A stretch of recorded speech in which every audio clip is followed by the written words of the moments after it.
Man, what a fucking dreadful performance, man. Sorry to swear. Drifty, what's good? Callum, what's good? Matt, what's good? I'm just mad. Like, we really just lost that game. Basically, in my opinion, that's a loss. West Brom at Anfield? At Anfield, first half we were on top of them. Like, we need to score some more of the chances. Like, Firmino's header at the end was a really good chance, but we need to score in the first half. Like, we had so many chances to score. Like, that was bullshit. Like, I can't even talk right now. I'm so angry. You'd think that the team would have some urgency the weekend that United dropped points. Chelsea lost yesterday. They dropped points. Tottenham just drew. You think that we'd actually go there and win something, right? No. What did we do? We dropped fucking Sam Allardyce. Boys, I don't even know what to say. I'm very, very angry right now. Let's see. Curtis Jones, I'm sorry. They were saying he's the next Phil Foden. I don't see it. He's class, but I don't see that. Going on, people. The dirty, dirty Sam. The gravy sniffing big Sam Allardyce.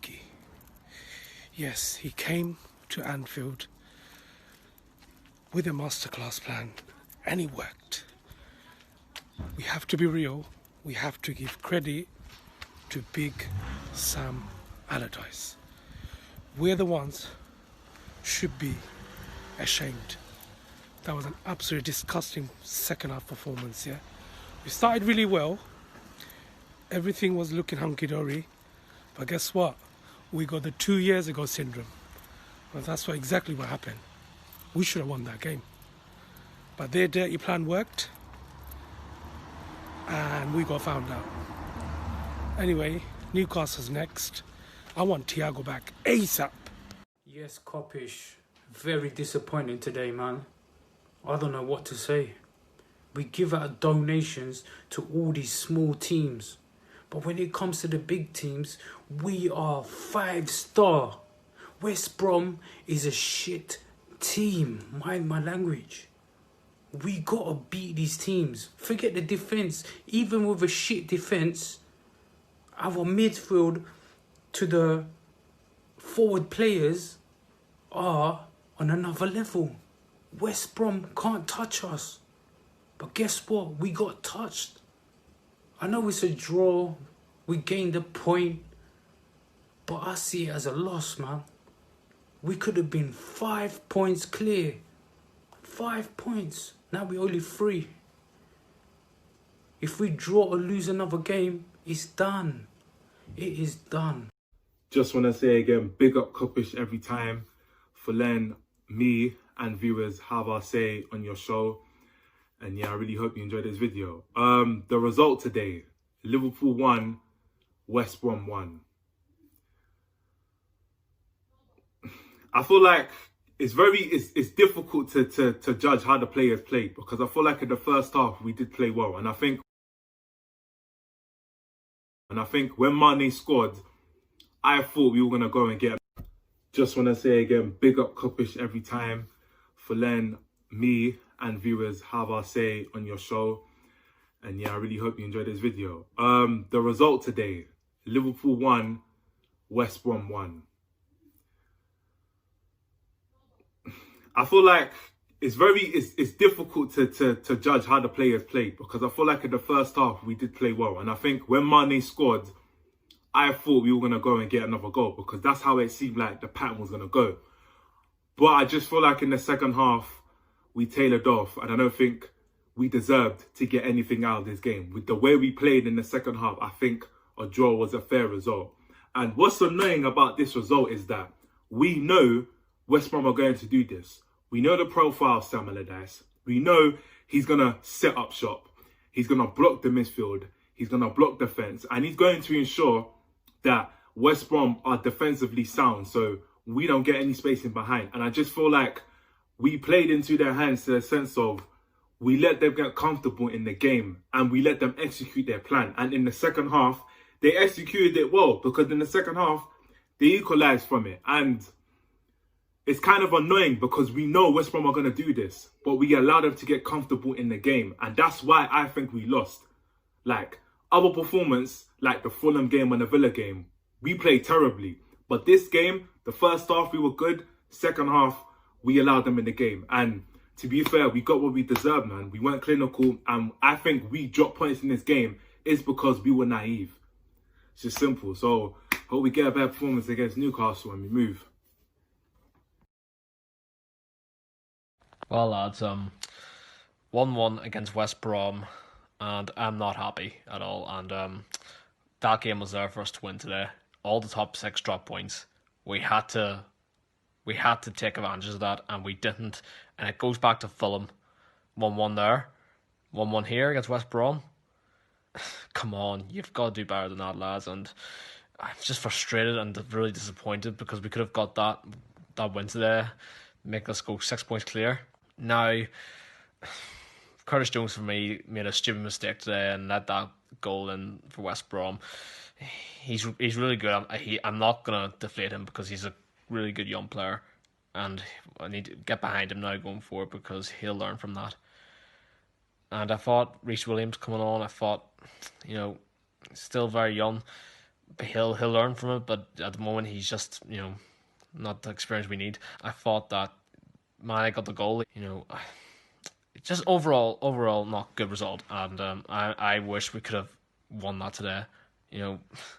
We're top of the league again, but we could have done to advantage of that with 6 points clear, and now you've got not only just potentially Man City, you've got Man United up there who are our biggest rivals up there who could contend, and also freaking Everton, our Merseyside rivals across from Stanley Park. Come on, this is. I never thought I'd see the day of them challenging at the moment, but up the Reds. We move forward on to Newcastle. Need a win next time. Up the Reds. Alright, guys. So we've just drawn to fucking West Brom. 19th place West Brom. They've been shit all season. They have a shit squad and a twat of a manager. And they've just fucking got a point at Anfield against us. Now, it's been several hours after the game, so I've calmed down slightly, but I'm sure doing this review might rile me up again. But firstly, I just want to say, before I go to talk about, the game itself and the players' performances, the tactics, the lineups, the referees, the consequences of this result, I just want to say that, Liverpool, this Liverpool side has given us as a fan base so much to be happy about. I mean, they've given us the Champions League, they've given us the Premier League, Super Cup, Club World Cup. Klopp has been unbelievable. He will go down as one of the greatest managers of Liverpool ever. And the players that we have, the mentality in this team, the culture of Liverpool, it's unbelievable. It's unbelievable. So I'm going to start with that. But, there's a real but here. As fans, where we pour our heart, our energy, our time, our love, our devotion, our everything, our every ounce of concentration, the club is part of our identity, it's part of who we are, it's part of how we live. We have a prerogative to criticise, objectively analyse, give our thoughts on performances, on our current situations, on how our players are doing, on who we should buy, on various matters concerning Liverpool. So when other fans have a go at people who are trying to speak about situations, whether or not that's so positively or so negatively, it's unacceptable. You are entitled to voice your opinion. You are entitled to be fuming when the team that you love, the team that you adore, the team that you live for hasn't performed. And you know what? It all comes from wanting the best for your club. This does not come from a place of malice. It does not come from a place of not appreciating your players. It does not come from a place of not appreciating the manager. It comes from wanting the best for your club. So when your club and your players don't perform, yes, that riles you up because it changes the perception of the club that you love.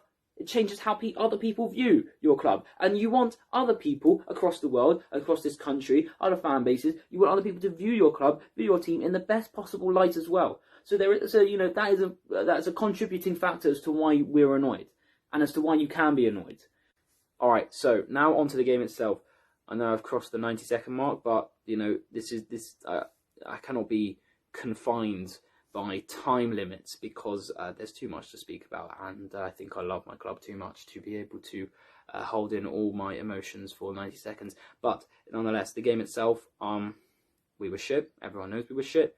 In my opinion, I don't think the lineup was particularly great. I think our midfield is wonderful. I think all our players are amazing. But in this game, where you have Park the Bus FC, you need a bit more dynamism in the midfield. You need a midfield that is prepared to engage in 1-2s a bit more with the attack in Salah and Firmino Mane. You know, there wasn't enough flow. There wasn't enough energy, intensity. There wasn't enough intricacy with our movement. And Henderson, Wijnaldum and Jones have been brilliant this season. But in my opinion, this wasn't the best game for them because Park the Bus FC, Shaqiri, Minamino, get in those spaces. I don't understand Klopp's beef with Shaqiri. Like he was on the bench today. Shaqiri has done well. He really has. Like every time Shaqiri plays, he actually gets involved. He makes assists. He's creative. Even Chamberlain. Chamberlain came on. He made a few errors because he got tackled, but he opened it up a bit. He gave a bit of a spark. So I don't think the lineup was particularly great. And this was such a good opportunity to capitalise. We gave a little an excuse for Villa. We gave an excuse for Fulham. We gave an excuse for Brighton. There's no excuse today. This is West Brom at Anfield, at home. Golden opportunity. United drop points. Leicester drop points. This was unacceptable. So, look, it's shit. I'm not going to sleep tonight. I don't think I'm going to sleep tomorrow because this is too painful. I'm very happy that Newcastle away is coming up because we need another game quickly and we need to put this out of our system. Yeah, so that's the game itself. I could carry on speaking about that for an age. More importantly, if we do not sign a centre-back in January, then I believe we're truly fucked. I don't understand how people can say that we're guaranteed to win the league, because we're not guaranteed to win the league. You compare our squad to the likes of Chelsea. I'm not saying Chelsea are going to win the league, but they still have a good squad. You compare our squad to United, or City, or even Leicester, or even... I'm not going to say it. They have as good a squad as us. It's just how it is. Maybe not with everyone fit, but the fact is we have injuries. So they do have as good a squad as us. So it's going to be a battle in the trenches. It's going to be a battle in the trenches. And it's going to probably go down to the wire. And these fucking annoying Jota injuries and Thiago injuries and Van Dijk injuries and Gomez injuries, it's caught up with us. Because we can't function all the time without a good squad. So, which makes it even more amazing that we're top of the league right now. But we have to sign a centre-back in January because this is bollocks. I can't stand these injuries, and the debate about all our injury-prone players has to go on. It has to have another discussion about it. But we have to sign in January. In summary, this is a shit performance. This is terrible. This is not what we expect. We're allowed to be annoyed. We're allowed to rage. Because that's part and parcel of being a fan. That doesn't mean you don't support Liverpool. We love Liverpool till the end. I love being a Liverpool fan. All Liverpool fans probably love being Liverpool fans. But when you are criticised for showing emotion when your club don't do well, makes absolutely no sense. Because part and parcel of being a fan is that you are so engaged, so infatuated, so in love with your club, you only want the best for them. Alright? So, up the Reds, come on the boys, we're going to come back, we're going to respond. Let's get the winning form coming. Come on, boys!